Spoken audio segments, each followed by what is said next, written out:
Sve je više, draga braćo i sestre, rastavljenih brakova. Zašto?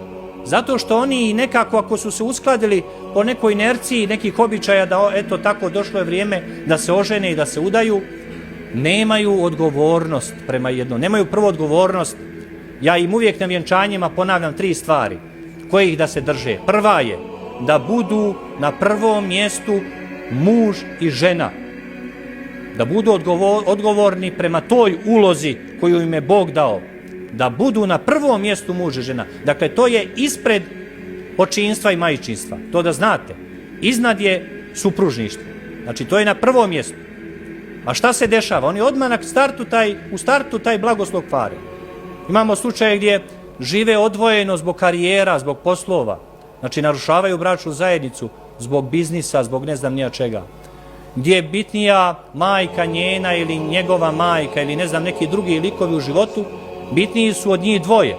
Dakle, i tu se narušava taj blagoslov supružanstva.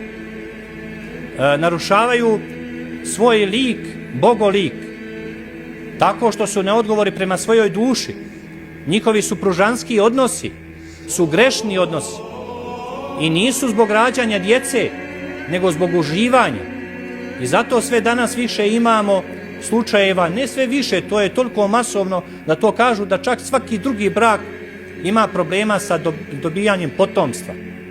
Istina je da je tu dosta i zatrovan način života i sve to, ali to je također naša odgovornost. Ali još je veća posljedica toga jer živimo grešnim životom. Mladi ulaze u te intimne odnose još prije braka. Istrošeni, iscrpljeni, iscijeđeni, proživljeni. I onda očekuju blagoslov Božji u svetoj tajni braka. I misle da mogu tako odjednom da presjeku pa će živjeti časno. Ne mogu. Većinom se to onda i nastavlja. Takav neki život. Pa onda kažu mladi, to je isto neodgovornost prema blagoslovu Božijem.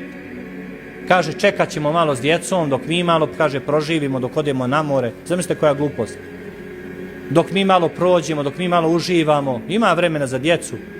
Dakle, da sebi udovoljimo. Znači, nema ljubavi, nema žrtve.